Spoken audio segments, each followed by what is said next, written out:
Hebreus 12, 2. Olhando firmemente, ou olhando para Jesus, o autor e consumador da fé, o qual em troca da alegria que lhe estava exposta, suportou a cruz, não fazendo caso da afronta ou da ignomia, está sentado à destra do trono de Deus. Mas mais uma vez, olhando para Jesus, autor e consumador da fé. Feche os olhos, vamos orar mais uma vez. Querido Jesus, diante do Senhor, do seu santíssimo trono nos colocamos. E eu venho diante de Ti, como um sacerdote, para mediar, Deus, as necessidades do Teu povo. E como pastor, eu rogo por essa congregação, por esse culto essa noite, para que haja demonstração de graça e de poder, urgentes, necessárias. Como há, Deus, um desejo de demonstração de poder, de prodígios. Como temos visto o reino das trevas avançar e tripudiar sobre o Teu povo. Chegou a hora do Teu povo se erguer com alarido e voz de arcanjo, Senhor, proclamando o poderoso evangelho na virtude do Espírito Santo. Começa isso, derramando graça sobre nós. Faz Teu reino avançar. Receba a glória para si, Senhor, e nos conforma à imagem do Seu Filho, em o nome de Jesus. Amém. Presta atenção aqui no que nós vamos falar.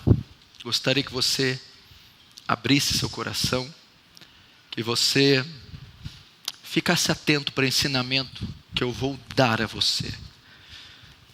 Presta muita atenção no que vamos ouvir.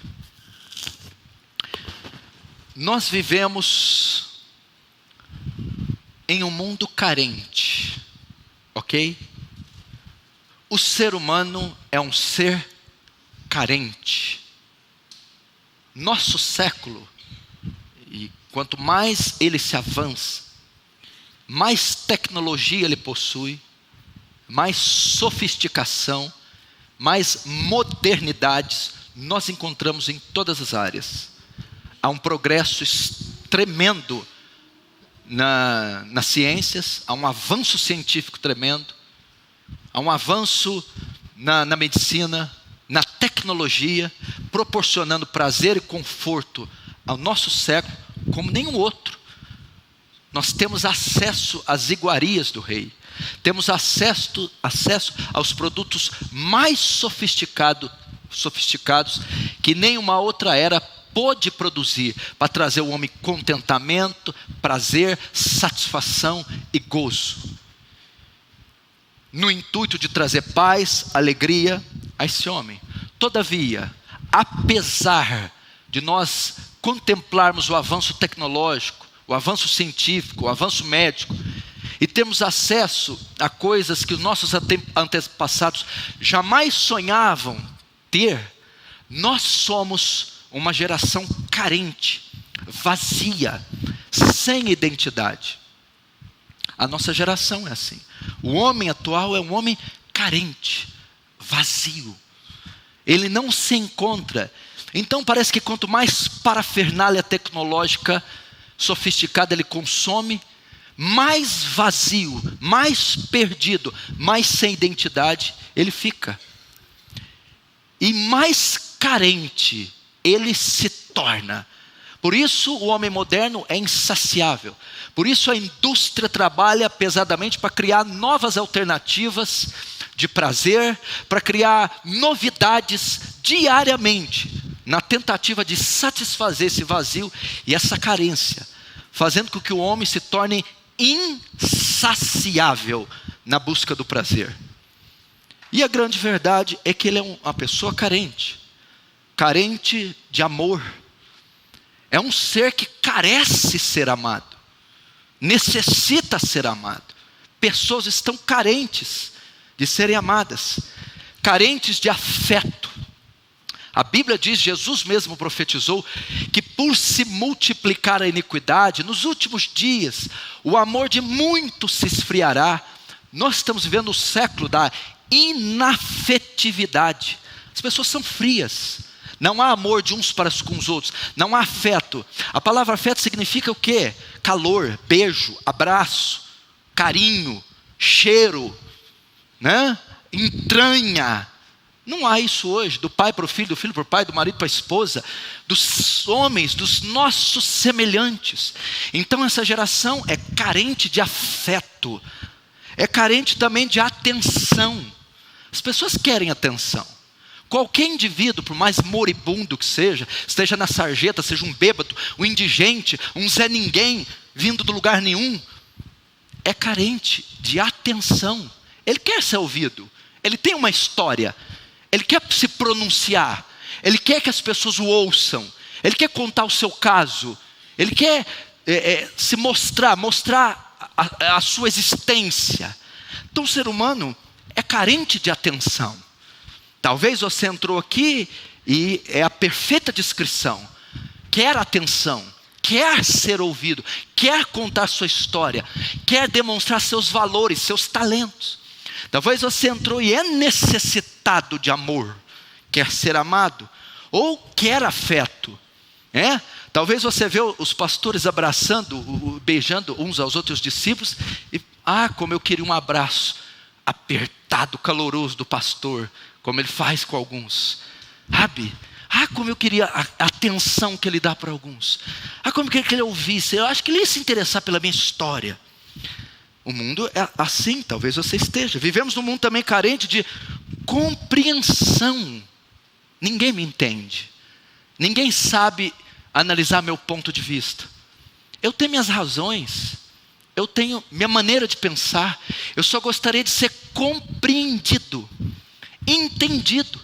Todo mundo pensa que eu vivo no mundo da lua, que eu sou um extraterrestre. Não, eu só tenho uma maneira diferente de pensar. E eu gostaria de ser compreendido. É um mundo carente de cuidado e provisão. Quem não tem necessidade? Quem não tem crise? Quem não está sendo hostilizado, perseguido, abandonado, com dívidas, com problemas? É um mundo que carece de cuidado e provisão. Todos têm uma certa crise, uma certa falta, uma certa dificuldade, e queriam ser cuidados, ser providos. E nós formamos uma sociedade carentes dessas coisas. E o que acontece? Entra em cena o advento da igreja. Presta atenção para você ver onde eu vou chegar. Do Evangelho, a igreja de Cristo, a comunidade dos santos, a assembleia do povo de Deus. Isso quer dizer igreja, eclésia, assembleia dos santos, reunião do povo. A igreja é edificada sobre a terra. A coluna e baluarte da verdade. Não está mais ali apagado. A coluna e baluarte da verdade. Ela está aqui.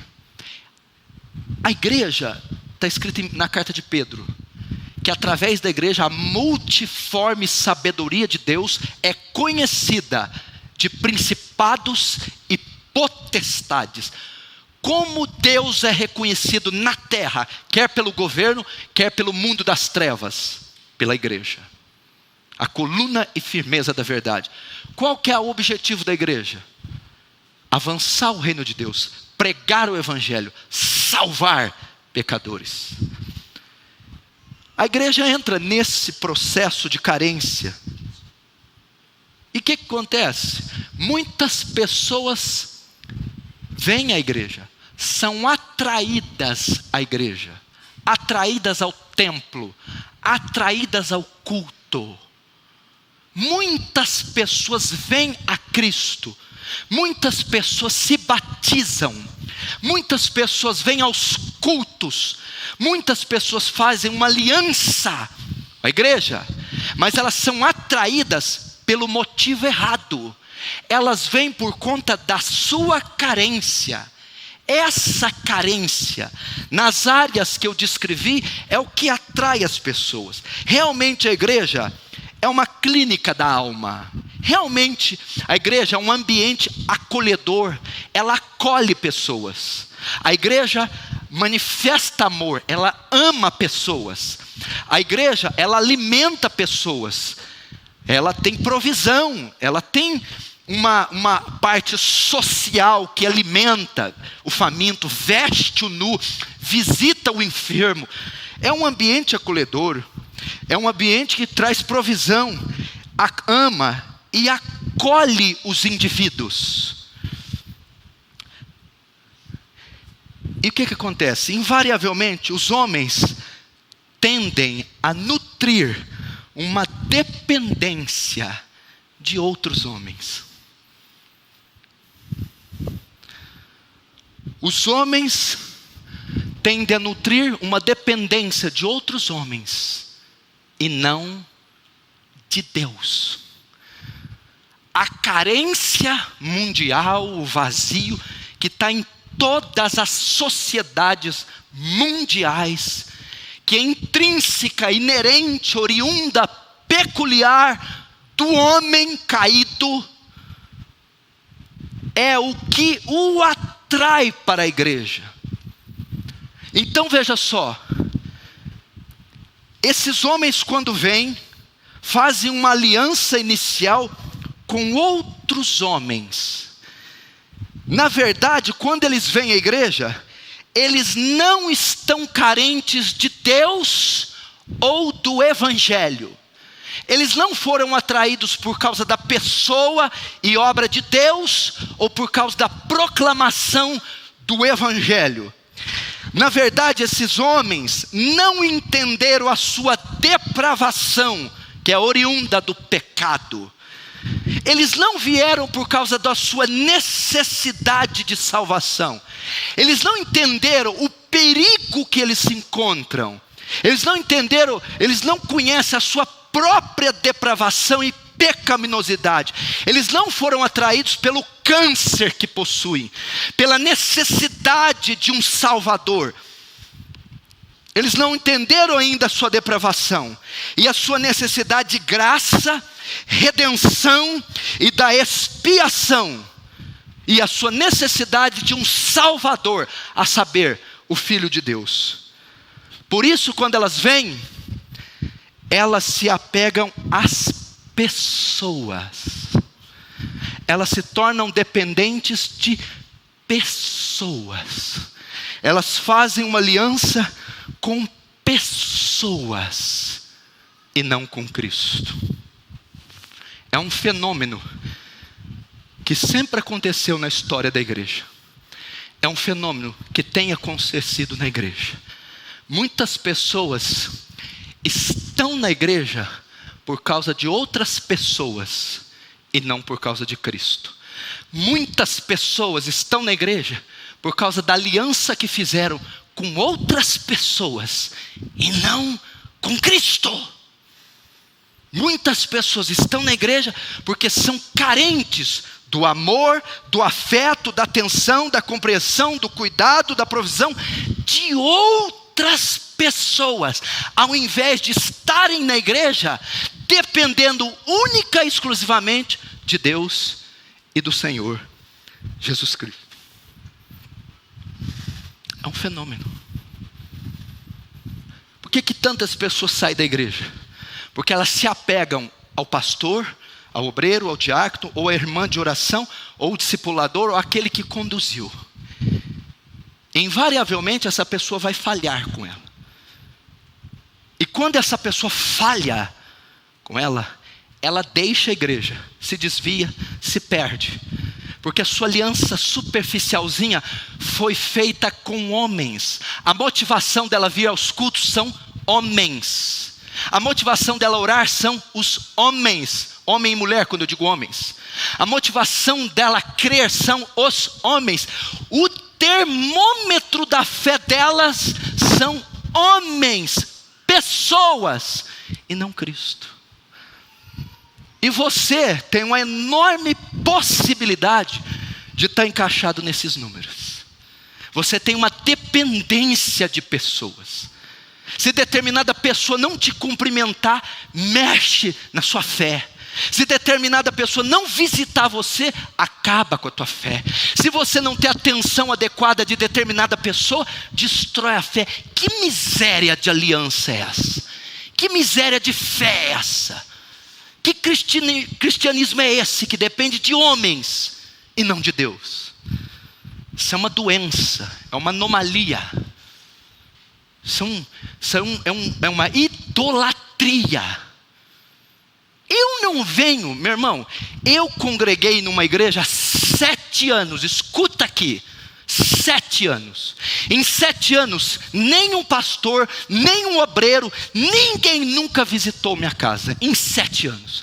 Em 7 anos eu nunca recebi uma cesta básica, não recebi R$1 para pôr gasolina, uma Bíblia, um folheto, nenhum patrocínio da igreja. E era o maior evangelista da igreja.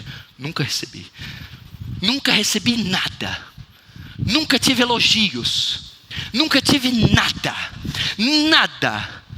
Tinha 5 cultos na sede e 2 no núcleo do Portinari. Sabe quantos eu ia? 7. Eu ia 5 no centro, 2 no Portinari. Eu frequentava 7 vezes por semana.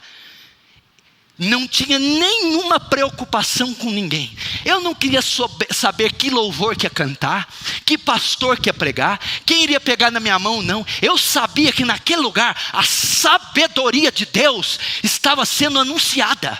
Eu sabia que naquele lugar Deus se fazia presente pelo Espírito Santo. Eu sabia que a água da vida ia jorrar e eu poderia beber. Eu sabia que o pão do céu desceria e eu fartaria minha alma. E isso era suficiente para o vento com os homens. 7 anos, sem nenhuma assessoria, sem nada. Por quê? Porque eu estava olhando para o autor e consumador da fé. Em momento nenhum eu criei qualquer dependência sobre homens. E você precisa aprender isso. Elas se tornam dependentes, fazem alianças com pessoas.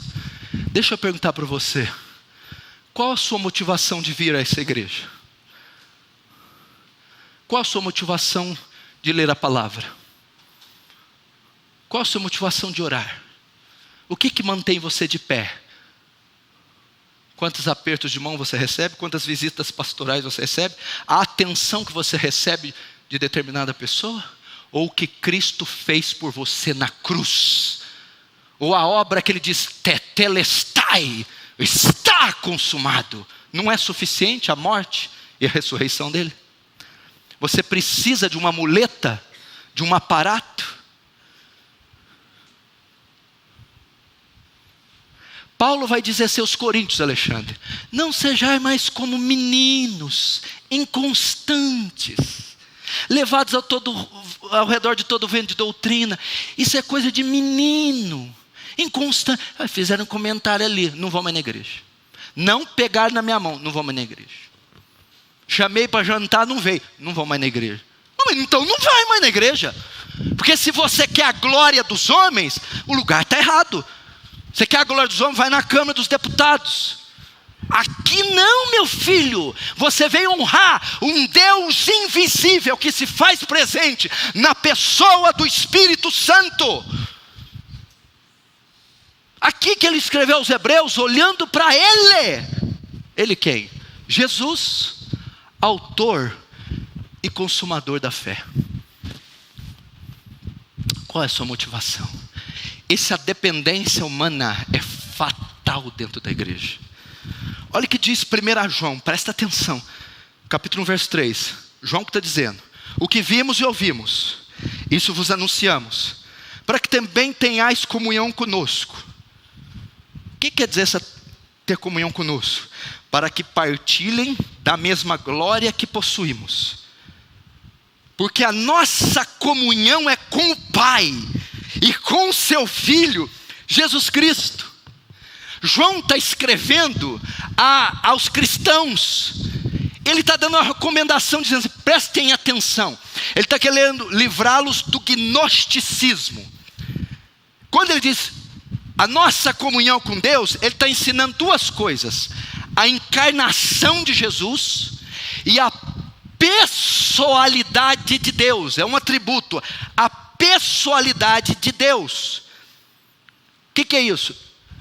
Quando Deus escreve lá em Gênesis 2, façamos o homem a nossa imagem e semelhança, o termo usado ali é Elohim. Elohim, um Deus pessoal, faz seres pessoais. O que significa ser pessoa? Pessoa significa ter vontade, pensamento e sentimento. Deus tem vontade, pensamento e sentimento. Tá, o que significa ser pessoa? Significa que Deus é relacionável. Se ele é relacionável, a comunhão do crente é com Deus pessoal, que se relaciona. A dependência de um crente é de Deus e não dos homens. João está dizendo, a nossa comunhão é com Deus. A nossa comunhão é com seu Filho. Ou seja, a nossa dependência é de Deus. A nossa carência é por Deus. É o que ele está ensinando. Quando ele diz João 1,5, Deus é luz e nele não há treva alguma. O que significa Deus ser luz? Significa que Deus não está obscuro, Deus não está oculto. Deus ser luz significa Deus se revelou. Deus existe, é uma pessoa, está presente. Logo você tem que depender dele, tem que fazer uma aliança com ele, tem que ter comunhão com ele. É isso que o texto está dizendo. O texto fala da pessoalidade de Deus, da nossa união com Cristo, fala de participar da sua natureza, através de um relacionamento. Ele está ensinando para aqueles cristãos, porque o gnosticismo ensinava que a matéria é má. Então um Deus Espírito que é santo não poderia se comunicar com homens de carne, de matéria má. Então isso não podia existir. O gnosticismo ensinava que a carne é ruim, o que é bom, o corpo é ruim, o que é bom é só o Espírito. Logo, um Deus Espírito jamais se comunicaria com matérias, homens. João está dizendo, não. O Deus Espírito, que é uma pessoa, tem comunhão com vocês. Vocês podem ter acesso a Ele, podem adorá-lo, podem ser a habitação dEle, podem se unir com o Filho dEle, e por isso a sua comunhão é com Ele. Meu irmão, deixa eu dizer, com quem é a sua comunhão? Com quem é a sua aliança? Com quem é? Quem você nutre o seu maior relacionamento? De quem você é dependente? Da mãe, da tia, da namorada, do noivo? João está dizendo, a nossa dependência é de Deus e do seu Filho. A nossa comunhão é com Deus e com seu Filho, e não com os homens. Hebreus 12, 1, 3 diz assim, olha, escuta. Portanto, nós também, pois que estamos rodeados de uma tão grande nuvem de testemunhas. O que é que o autor está dizendo? Nós quem? Os cristãos daquela época. Estamos rodeados de tão grande nuvem de testemunhas. Quem era essa nuvem de testemunhas? Aqui é Hebreus 12. A nuvem de testemunhas é o capítulo anterior, o 11. Pela fé Abraão, pela fé Enoque, pela fé Sansão, pela fé Davi, pela fé Pedro, e vai. As testemunhas era os Hebreus 11, a galeria de Hebreus 11, os exemplos de fé. O autor está escrevendo dizendo, olhem para eles, mas não para eles, para os exemplos de fé. É para olhar para a fé que eles tinham em Deus, visto pois que estamos rodeados de tantas pessoas que creram em Cristo. Deixemos todo o embaraço. O que é o embaraço? As picuinhas, os caprichos, a dependência do homem. O autor aos Hebreus diz: visto que Moisés, Abraão, Isaac, Jacó dependeram tanto de Deus, fizeram uma aliança tão poderosa com Cristo e foram homens tão poderosos, deixem então, já que vocês estão vendo esses exemplos, deixem a carência, deixem as picuinhas, deixem as porfias, deixem as invejas, deixem de ficar feridos, emburrados por causa de coisas pequenas, como um aperto de mão de um cara que peca mais do que vocês. Deixe os embaraços. Não vou vir mais no culto. Ah, por que você não vai vir? Porque eu fui mostrar um projeto para o pastor Danilo, ele não deu bola. Ah, então a sua aliança consiste no projeto. Eu não vou porque eu marquei uma visita, fiz um frango a passarinho lá em casa, o pastor não foi. Comeu frango a passarinho. Ele está dizendo: deixa o frango a passarinho, deixa o chamate leão, deixa esses apertos de mãos imbecis, deixa esse charmezinho tolo, estúpido, que não provém da cruz nem do Espírito Santo, deixa as picuinhas. Vocês estão olhando para os heróis da fé: Isaías, que foi cerrado ao meio, Daniel, que fechou a boca dos leões, Davi, que venceu exércitos. Deixe todo embaraço. E o pecado que tão de perto nos rodeia. O pecado é o quê? A causa das picuinhas. Essas coisinhas levam ao pecado. Ele está dizendo: deixa isso e corramos com paciência a carreira que nos está proposta. Qual carreira que é, meu filho? Ele está falando: depois que você se converte, vem para Jesus, inicia-se uma carreira, uma corrida, uma maratona. Ele está dizendo: pare de olhar para os homens, pare de depender da matéria, pare de depender da glória humana, desembaraça-se disso e corra, avance o reino de Deus, pregue o evangelho, vai ler as escrituras, se santifica, paga as dívidas, vira um homem, uma mulher de Deus. Aí ele vai dizer: como eu consigo correr essa carreira com eficácia? Olhando para Ele, o autor e consumador da fé. Ele está dizendo: deixa de perder tempo com o judaísmo, com a circuncisão, com a lei de Moisés, com os apetrechos, com as pessoas. Corre a carreira. Como? Olhando para Ele. Não é olhando para o pastor Paulo, não é olhando para o apóstolo Paulo, não é olhando para os grandes pregadores, para os puritanos, para os Spurgeon. É olhando para Ele, é olhando para Jesus, é tendo comunhão com Jesus. O autor da ideia que olhar para Ele devia ser o quê? Eles deveriam fixar os olhos em Jesus como objeto da salvação. É Ele que vai estender a mão salvadora, é Ele que pode remir, é Ele que pode perdoar, é Ele que pode resgatar. Olhe para Jesus como objeto de salvação, fixe os olhos nele, fixe sua fé nele, em Jesus, não é nos homens. Olhando para Ele, Jesus, autor e consumador da fé. Autor, o que quer dizer autor? Aquele que dá origem à fé.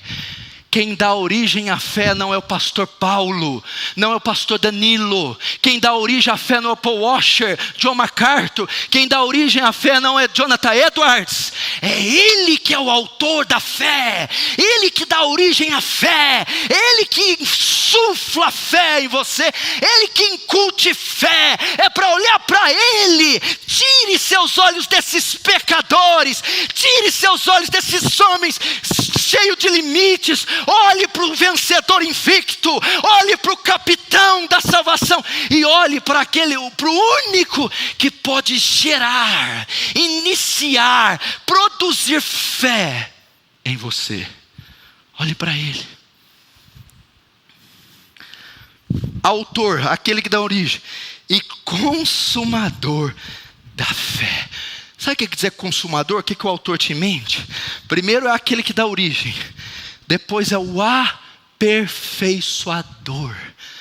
A nossa fé, Denilson, diz a Bíblia, ela começa como um grão de mostarda, pequenininha, pois ela vai se desenvolvendo até se tornar uma grande árvore. É por isso que a tua fé não se desenvolve, não cresce, porque os teus olhos estão voltados para os homens. Você tem que olhar para aquele que aperfeiçoa a fé, aquele que dilata a fé, aquele que engrandece a fé, aquele que aperfeiçoa. A primeira vez que você creu, aquela fezinha miúda, inocente, ingênua, e agora ele vai aperfeiçoar. Quando os meus olhos estão em Cristo, quando eu sou dependente de Cristo, quando eu tenho uma carência de Cristo, ele dilata a minha fé, ele aperfeiçoa, eleva, amadurece a minha fé. Para quê? Para que eu possa correr a carreira, para que eu possa lutar contra os gigantes, vencer as lutas, as crises. Eu tenho que olhar para Jesus e não para os homens. O qual, pelo gozo que estava proposto, suportou a cruz, desprezando a afronta, assentando-se à destra do trono de Deus. Olha só, considerai, pois, aquele que suportou tais condições. Agora o comentário. Ele é nosso exemplo para não desfalecermos. Considerai aquele que suportou, aquele que venceu, aquele que derrotou o pecado, derrotou a morte, despojou principados e potestades. Ele é o modelo de perseverança, ele é o modelo de obediência, ele é o modelo de fé. Olhai, considerai aquele que suportou tais afrontas.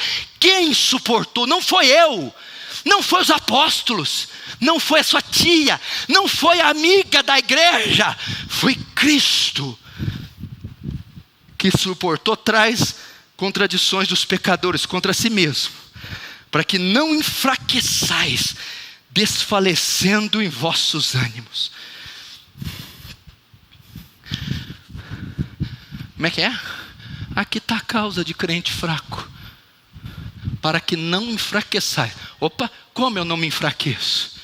Quando eu olho para o autor e consumador da fé. Como eu me enfraqueço? Quando eu tiro os olhos dele para orar pelos homens. Quantos estão entendendo? Diz amém. Vocês estão preocupados demais no que os outros pensam, preocupados demais com a opinião alheia, se apegando a homens demais, por isso estão fracassando. Uma igreja santa aponta para um Deus santo. Uma igreja santa só tem olhos para o seu Criador, para o seu Redentor. Ela não quer saber de apóstolo, de herói da fé, de pastor prodigioso. Ela quer ver o Cristo ressurreto.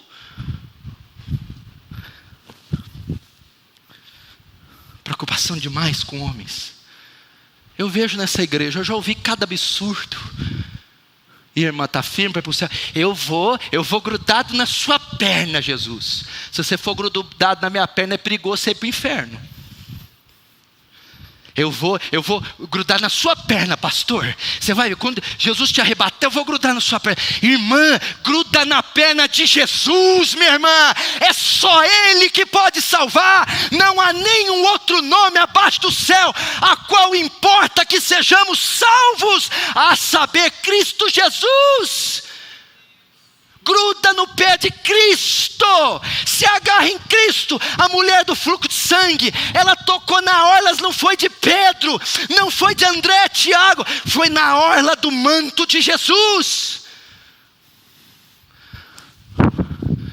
Pastor Paulo não tem nada para te oferecer, a não ser pecado, nada.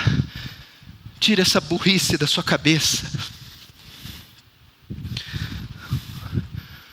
Você não compreende nada. É Ele.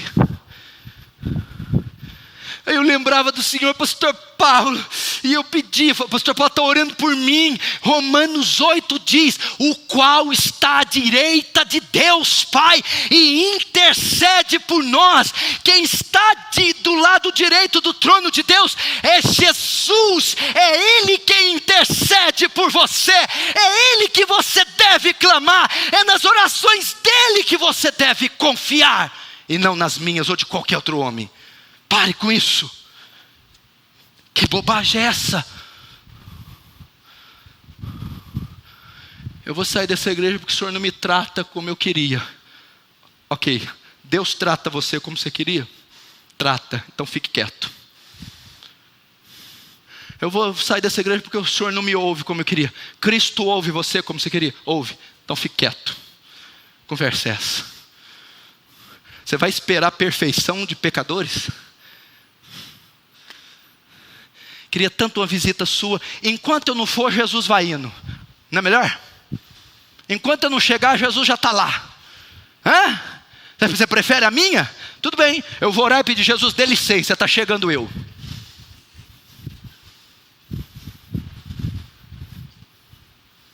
Ah, mas é porque quando o Senhor vai, quando eu vou o quê? A geladeira esvazia. Aí é verdade. Aí tudo bem. Principalmente quando eu levo os obreiros. Está entendendo? Para com esse negócio. Salmo 34, 5. Olha aqui. Olharam para ele. Para ele quem? Quem que é esse ele aqui? Olharam para ele e foram iluminados, e os seus rostos não ficaram confundidos. Presta atenção, Salmo 34, 5. Olharam para ele e foram iluminados, e os seus rostos não ficaram escondidos. Será que não é por isso que você vive em trevas? A Bíblia diz que eles estavam na escuridão, olharam para ele e foram iluminados, clareados, esclarecidos. Será que não é por isso que você está em trevas? Anda em escuridão porque você está com os olhos nos homens, está dependendo de homens, está esperando nos homens, e nenhuma luz raia, nenhuma luz brilha por você. Só é iluminado quem olha para Cristo. Iluminados aqui significa o quê? Olharam para eles e receberam direção, instrução. Quando se olha para Jesus, se tem discernimento. Deus instrui aquilo que eu tenho que fazer, dirige, me dá discernimento. Olharam para eles, foram iluminados, esclarecidos, foram instruídos. Aquele que tem aliança com Deus, aquele que tem um pacto com Deus, aquele que tem a sua carência e dependência de Deus e não dos homens, esse sabe para onde ir, esse é iluminado por Deus, esse tem direção. Olharam para ele e foram iluminados, e os seus rostos não ficaram confundidos. Confundido aqui é envergonhar, ser humilhado. Quanta gente dentro da igreja sendo humilhada, confundida, passando vergonha. Será que não é por causa disso? Você depende dos homens, carece de homens, tem um vício, uma idolatria com homens, e vive envergonhada, humilhada, lambuzada na lama do pecado. Tire os olhos das pessoas, das coisas. Olhe para Ele que você será iluminada. Olhe para Ele que você não será confundido. Olhe para Ele que você vai ter direções específicas. Olhe para Ele.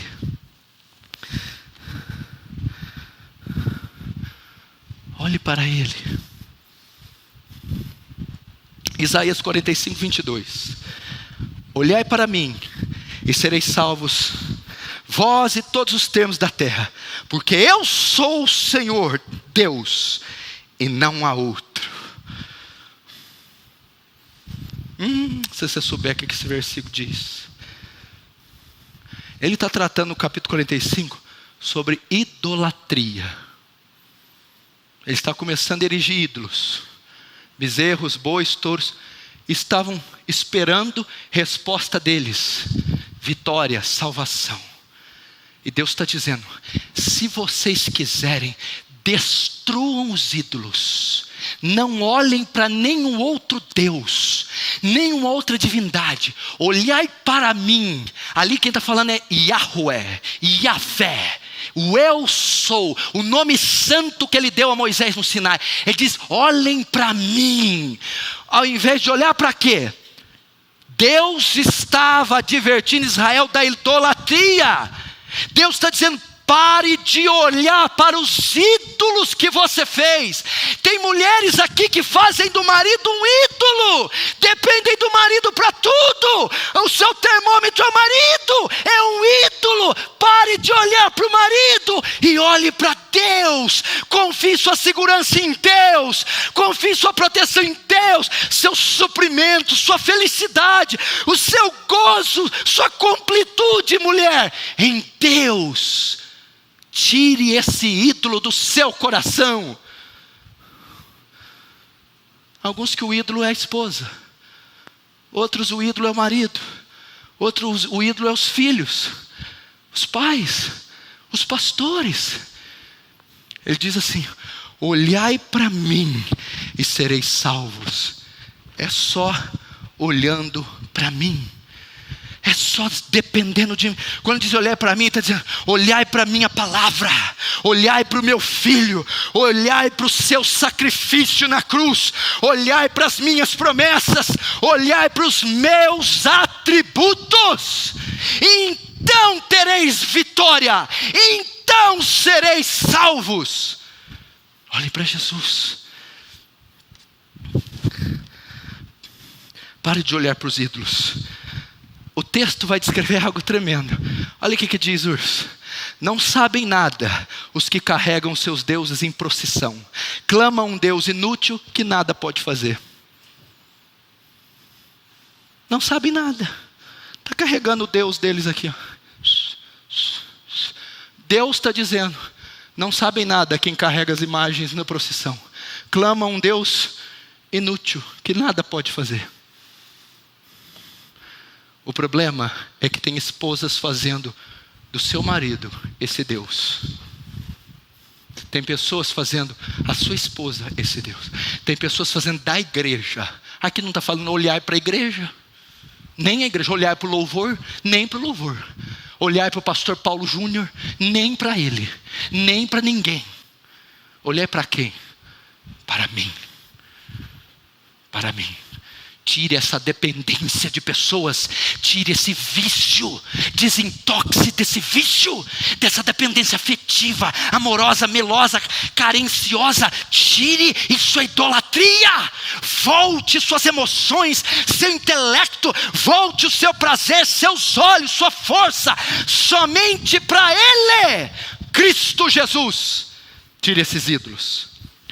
Mical. Quem conhece Mical? Eu vou pegar as Micais agora.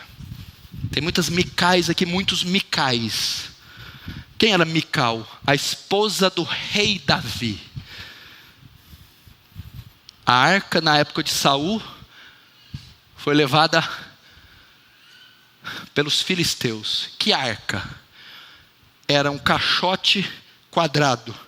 Tinha 1 metro por 1 praticamente, 1 metro quadrado. Feito de madeira de acácia, revestida de ouro fino por dentro e por fora.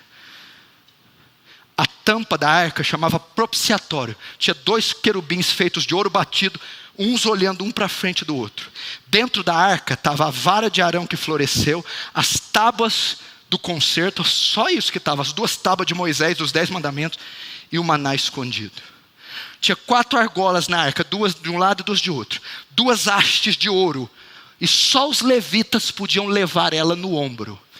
O que representava essa arca de ouro? Ela é símbolo da Shekinah de Deus, da presença de Deus. Onde estava a arca significava que a glória de Deus, a presença de Deus, a majestade de Deus estava lá. Saul pecou, foi um rei profano, horroroso. A arca foi tomada significando que a presença de Deus saiu de Israel. Saul morre, entra um rei espetacular, Davi. A primeira coisa que Davi tenta: eu vou trazer a arca de volta, símbolo da glória e da presença. Então ele sai para buscar a arca e volta. Quando a arca chega em Jerusalém, ele começa a saltar, pular e tira o manto real e fica como um escravo. Mical está em cima da janela do palácio olhando Davi e ela despreza Davi. Vamos ver, fica vendo. 2 Samuel 6, 12, 21. Foi, pois, Davi e trouxe a arca de Deus para Jerusalém. E Davi saltava com todas as suas forças diante do Senhor. Estava Davi cingido de um éfode de linho. Era uma roupa grosseira. Ó, escuta. Sucedeu que entrando a arca da aliança na cidade de Davi, Mical, esposa de Davi, filha de Saul, estava olhando pela janela.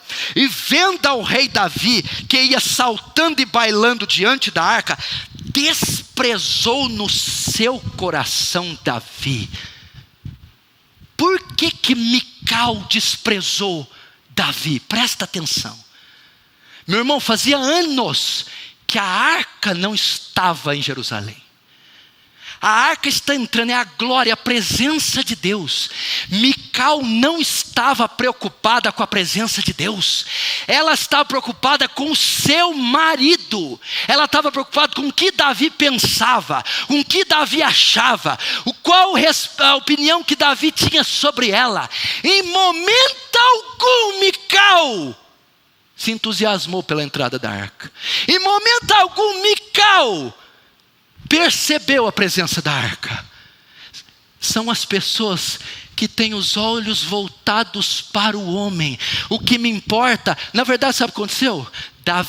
Mical sentiu ciúme de Davi da arca. Mical dizia: ele não pode ser mais de Deus do que de mim. Ele não pode gostar tanto dessa arca mais do que de mim. São as pessoas que não têm olhos para Deus. Estava acontecendo um fato inédito. A glória de Deus estava entrando. A arca foi trazida. A presença de Deus chegou. Mical não estava nem aí. Eu quero saber de Davi. Eu dependo de Davi. O que me importa é Davi. O que Davi acha? O que Davi pensa? Eu quero a atenção de Davi. Eu quero o amor de Davi. Eu quero a presença de Davi. Ela ignorou a entrada da arca. Tem pessoas assim. Não tem a menor importância o que Deus acha, o que Deus pensa, o que Deus faz. Não tem temor a Deus.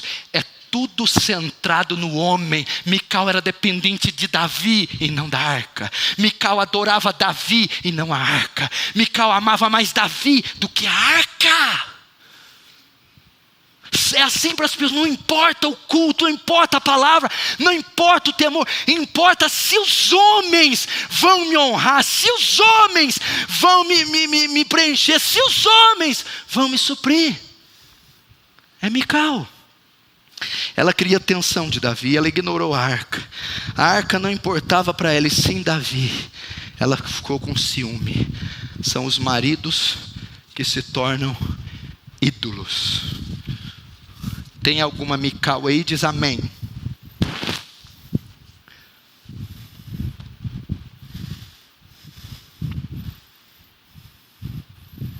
Mical, a arca. Não, Davi. Mical, a arca. Deus, apresenta. Davi. Só me importa Davi. Será que você não vem nessa igreja só por causa de Davi? Sabe o que te prende aqui? Não é Davi? Será que você está triste porque você não tem atenção de Davi? Será que você não quer sair da igreja porque Davi não te dá bola? Uma vez que a arca entrou, a glória está aqui, Deus te ouve, Deus te vê, isso é que importa. O que Pedro disse para o Sinédrio? Importa agradar a Deus e não aos homens. fariseus. Tem algum aí, fariseu? Essa classe está em alta, hein? O mercado explodiu de fariseu. Os fariseus, essa é a manifestação mais clara, ela não precisa de interpretação. Eu vou ler, todo mundo vai entender. Mateus 24, 23, 4, 7, escute só. Pois os fariseus, vocês atam fardos pesados e difíceis de suportar, e os colocam nos ombros dos homens.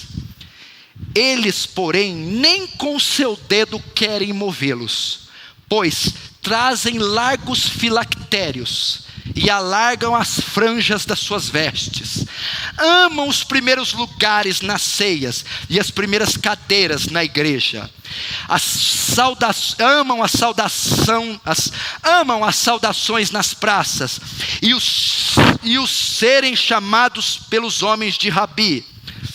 E fazem todas as obras a fim de serem vistos pelos homens. Isso consiste em ser fariseu. Fazer tudo a fim de receber aplauso dos homens, elogio dos homens, atenção dos homens, louvor dos homens. Os fariseus não se importavam com Deus, não se importavam com a presença de Deus. Os fariseus não tinham temor a Deus. Pastor não está vendo? Estou nem aí. Meu pai não está vendo? Estou nem aí. Não estou perto da igreja? Estou nem aí. Os fariseus faziam tudo. Olha que coisa linda. Oravam em voz alta nas praças, liam a Torá 3, 4, 5 vezes por dia, tinham franjas longas que foi ordenado na lei de Moisés, filactérios que era colocado na testa, pequenas caixinhas com tiras de versículos em pele de cabrito. Sentam nas primeiras cadeiras da sinagoga, são homens religiosos, homens de oração, homens poderosos, santos, profetas, majestades. Jesus diz: vocês só fazem isso para ser visto pelos homens. Vocês só querem a glória dos homens. Vocês querem ver se tem alguém vendo para elogiar vocês. Esse é o termômetro de vocês. Se ninguém elogiou vocês, se ninguém viu, se ninguém vocês vão para casa tristes. Mas eles não se importavam em ofender a Deus ou não, em dar louvor a Deus ou não, em honrar a Deus ou não. Eles queriam receber o louvor dos homens.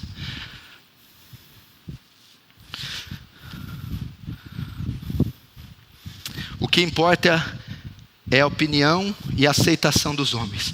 Sua falsa piedade e devoção não visava a glória de Deus. Não era como fim o temor a Deus. Na verdade, eles queriam receber o louvor dos homens. Último agora. Agora você vai ver Davi e a nação de Israel. Presta atenção. O legado de Davi. Davi e a nação de Israel. Olha, 1 Reis 2, verso 10 e 2 diz assim, vai falar da morte de Davi. Presta atenção. E Davi dormiu com seus pais. Dormiu é um eufemismo para falar morreu. Eufemismo é uma palavra que substitui quando é muito forte. Quando eu ligar para tua casa à noite, teu pai acabou de morrer. É muito forte, eu vou usar um eufemismo. Olha, teu pai não está mais conosco. Ok? Isso é um eufemismo. Davi dormiu, Davi morreu com seus pais e foi sepultado na cidade de Davi.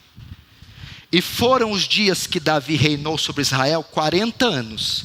7 anos reinou em Hebrom, e em Jerusalém reinou 33 anos. E Salomão se sentou no trono de Davi. Para aqui, escuta. Quem era Davi? Vou só dizer para você, Davi foi um dos maiores seres humanos que existiu. Estou falando de seres humanos. Ok? Davi foi um dos maiores homens que pisou na terra. O único homem da Bíblia que tem o título Homem segundo o coração de Deus. Um dos maiores escritores do Antigo Testamento. O homem que escreveu o salmo mais popular da história, o Salmo 23. Um homem que foi um dos maiores guerreiros da Bíblia. Um homem que foi o maior rei da Bíblia. Um homem que foi um dos maiores escritores da Bíblia. Um estadista, um monarca, um chefe de estado. tinha tudo para ser idolatrado, não é? Tudo para Israel colocar os olhos nele. Agora Davi morreu, acabou Israel, despencou, vai tudo dividir. Ele tinha tudo para ser idolatrado, tudo para Israel estar com os olhos nele. Eu sou dependente de Davi, Davi julga minha causa, Davi ora por mim, Davi. Mas Davi morreu.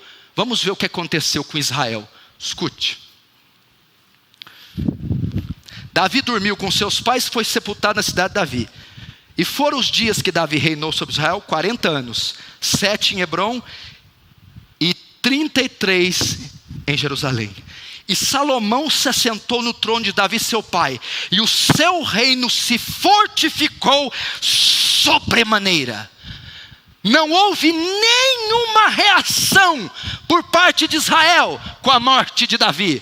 O reino não foi abalado, o reino não sofreu nada. Davi morreu, Salomão entrou no poder e o reino fortificou, progrediu. Ou seja, não tinha nem o israelita com os olhos fixos em Davi, nem o israelita dependente de Davi, e sim do Deus majestoso de Davi. Um homem notável, tinha tudo. Agora,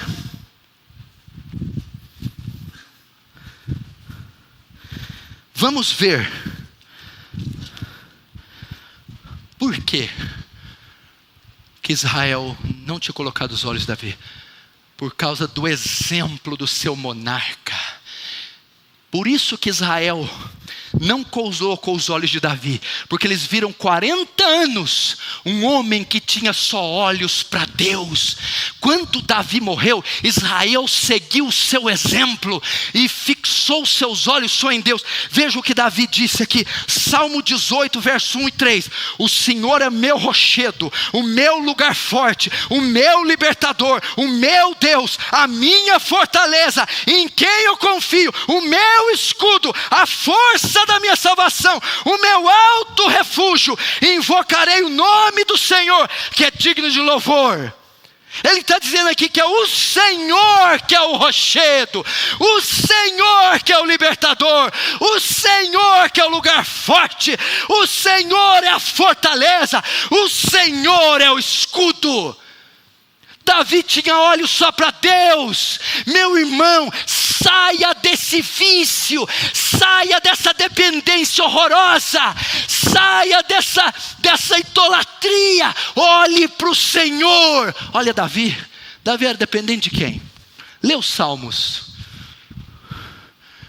Davi se refugiava em Cristo, no Senhor. Davi não tinha amigos, não ficava com ninguém, era só em Cristo. Olha só, Ele é a força da minha salvação, Ele é meu alto refúgio. Invocarei, não o pastor, a irmã, o primo, invocarei o nome do Senhor. Salmo 23, 1 e 2. O Senhor é meu pastor e nada me faltará. Não é o Paulo Júnior, é o Senhor que é meu pastor, é o Senhor que é meu guia, o Senhor é meu guarda, por isso nada me faltará. Salmo 27, 1. O Senhor é a minha luz e a minha salvação, a quem temerei? O Senhor é a força da minha vida, de quem me recearei? Note a dependência toda de Davi centrada em Deus, convergida em Deus, afixada em Deus. O Senhor e não é outra, a minha luz, o Senhor é a minha salvação, é a força da minha vida, a quem temerei? Salmo 25, 1 e 2. A ti, Senhor, somente a ti levanto a minha alma. Que é isso? Somente a ti elevo a minha alma. Só a ti. A quem você está elevando a sua alma? A quem você está abrindo o seu coração? Davi diz, Senhor, somente a ti eleva a minha alma. Deus meu, em ti confio, não me deixes confundido. Em Deus. Salmo 57, 1 e 3. tem misericórdia de mim, ó Deus, tem misericórdia de mim, porque minha alma confia em Ti, à sombra das Tuas asas me refugio, até que passem as calamidades. Clamarei ao Deus Altíssimo, ao Deus que por mim tudo executa. Ele enviará desde os céus e me salvará do desprezo daquele que procura me devorar. Deus enviará a sua misericórdia. Clamarei ao Deus Altíssimo, ao Deus que por mim tudo executa.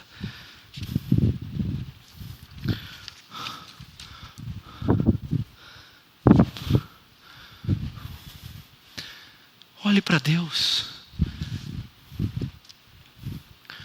Olhe para o Senhor. Olhe para Deus. Clamarei ao Senhor, o Deus que por mim tudo executa. Quantos estão entendendo? Diz amém.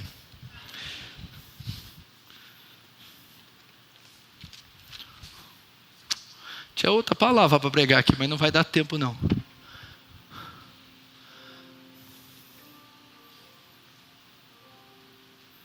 Olhe para Ele.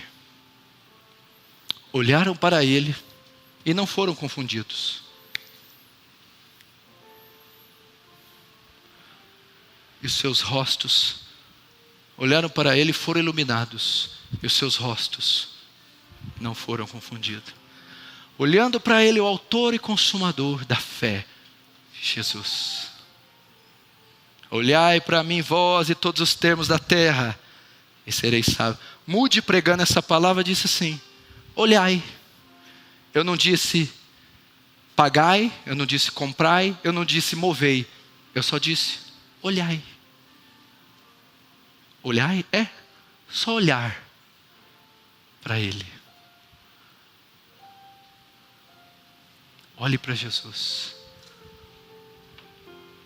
Olhe para Jesus. Porque a nossa comunhão é com Ele. Será que Ele vai te deixar na mão se você olhar para Ele? Será que Ele vai falhar, vai atrasar, faltou a força?